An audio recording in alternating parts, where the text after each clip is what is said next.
बीते साल बाढ़ की जो तस्वीर सामने आई थी उसकी एक बड़ी वजह ये ड्रेन भी बनी थी। इसी ड्रेन पर ये रेगुलेटर नंबर 12 है जो टूट गया था और यमुना का पानी जो है वो सीधे तौर पर आईटीओ सुप्रीम कोर्ट जैसे इलाकों में भी भर गया था और उसका असर भयंकर देखा गया था।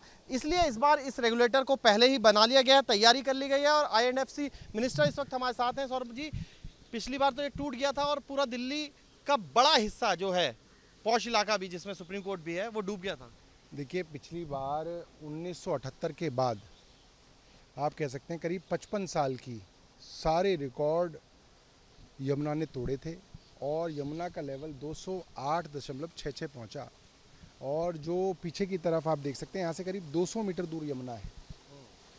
वहाँ से यमुना का इतना प्रेशर और बहाव और उसका प्रेशर इस पे आया कि ये रेगुलेटर मुड़ गया और नाले के ज़रिए रास्ता जो है दिल्ली शहर तक पहुंचा। इस बार ये ना हो उसके लिए आप देख सकते हैं इस बड़ी मोटी पत्थर की दीवार को, ये पत्थर की दीवार करीब जो है 5 मीटर चौड़ी दीवार है और आगे की तरफ अगर आप देखोगे तो स्टील की मेश से उसको रीइंफोर्स किया गया है ताकि यमुना रेगुलेटर तक अपना प्रेशर ही ना डाल पाए।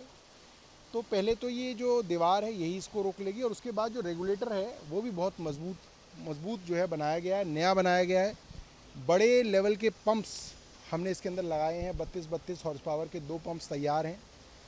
कोई ख़राब हो जाए तो उसके बैकअप के पंप्स तैयार हैं। यहाँ पे ऑलरेडी आप देख सकते हैं कि हमने अपने स्टाफ को तैनात कर रखा है।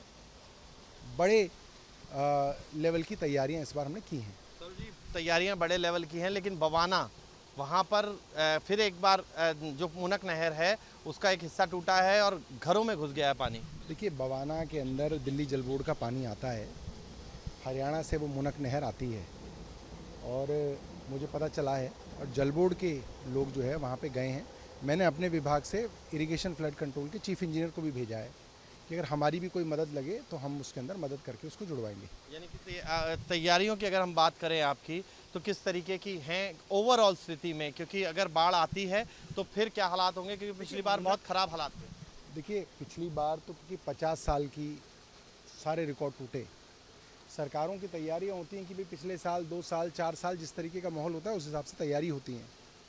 अब आप 50 साल का रिकॉर्ड टूटने पे सरकार को लगा कि अब तो ये भी है कि यमुना का लेवल बढ़ सकता है, तो उसके हिसाब से तैयारी हमने की है। बवाना वाले हिस्से की रिपोर्ट क्या मिली है आपको, कब तक ठीक करा लिया जाएगा, क्योंकि उसमें कई घर भी झुग्गियाँ बस्ती हैं, वो पूरे में पानी क्योंकि मुझे लगता है जल बोर्ड के अधिकारी वहाँ पे हैं। मेरी जल बोर्ड के लोगों से बात नहीं हुई है और हमने फ्लड कंट्रोल के लोगों को वहाँ पे भेजा है और ताकि जल्द से जल्द उसको हम रिपेयर करवाएं।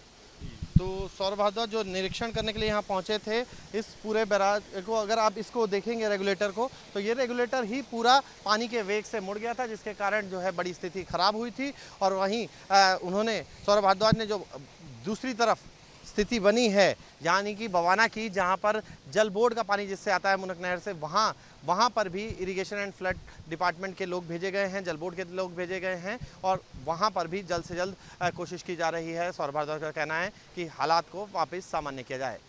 वीडियो जर्नलिस्ट राकेश रावत के साथ मोहित बख्शी, न्यूज़ नेशन, दिल्ली।